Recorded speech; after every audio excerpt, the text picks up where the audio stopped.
Complications of nephrotic syndrome. The complications are SBP or spontaneous bacterial peritonitis. Most common cause in children is pneumococcus bacteria. Therefore, in every nephrotic patient, we give pneumococcal vaccine. Iatrogenic Cushing syndrome, since external administration of steroids. Thrombosis, since hypercoagulability and hyperlipidemia. Decreased growth rate. Rickets, as kidney is the source of vitamin D. And finally the anemia, since less of erythropoietin production. Now let's see some terminologies related with nephrotic syndrome. These terms are very important as the management of nephrotic syndrome depends on the patient's response to the treatment in which these terms are used. Let's see them one by one. First term is remission, that is, urine protein excretion becomes nil or 1+ for at least 3 consecutive days. Second term is relapse. Here the patient goes into remission but again develops urine protein 3+ or 4+ for 3 consecutive days.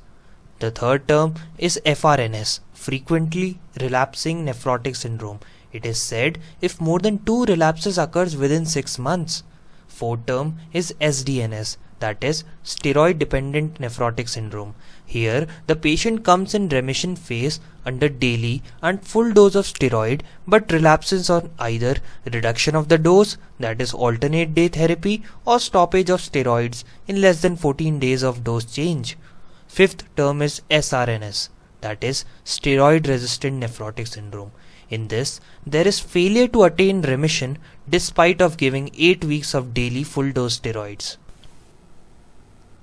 Before I switch to the treatment part, I would like you to please look into these 5 terms once again, as they are very important in point of management. In case you did not understand these terms, let me know.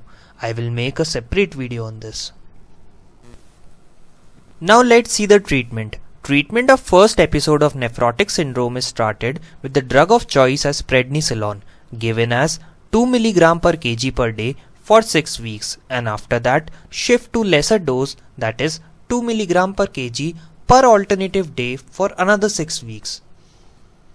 We can remember this regimen as 6+6, that is 6 weeks daily 2 mg per kg prednisolone and another 6 weeks 2 mg per kg every alternate day. Mostly, patients show response with the initial treatment of steroid, but some may relapse. Hence, we have to again give them steroids but for lesser duration. Let's see this in detail. If a patient comes with second episode, we prescribe 2+4 regime, where 2 is weeks of steroid given as 2 mg per kg per day and later shifts to 1.5 mg per kg per alternative day for 4 weeks.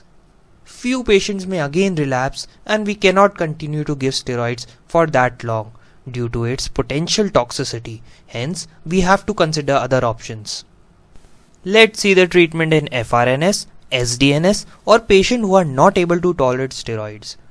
First, we gradually starts to taper the steroids, as sudden tapering may be life-threatening, and on the other hand, to prevent the relapse, we start the steroid-sparing immunomodulators, that is levamisole, cyclophosphamide, etc. Now let's see the patient having resistance to steroids, that is SRNS patients. In these patients, we use drug of choice as calcineurin inhibitors such as cyclosporin or tacrolimus. But if above therapy fails, then we use rituximab, which is a monoclonal antibody. Now let's see the last topic in nephrotic syndrome as congenital nephrotic syndrome. There are 2 main reasons of congenital nephrotic syndrome. Type 1, which is Finnish type, and type 2, which is classic type. Type 1 involves NPHS1 gene defect, which lies on chromosome 19, which codes for nephrin protein. Similarly, type 2 involves NPHS2 gene defect, which lies on chromosome 1, which codes for podocin protein. Both nephrin and podocin forms an important component of food processes of podocytes, hence helps in keeping ultrafiltration intact. Hence, congenital absence of these proteins results into severe loss through filtration. And since there is no definitive cure and the treatment remains supportive only, thus the prognosis becomes poor. This completes our nephrotic syndrome topic. If you find any difficulty in understanding any concept, do comment below.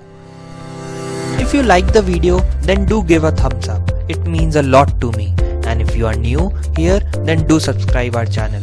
I will bring more such videos. Till then, stay tuned.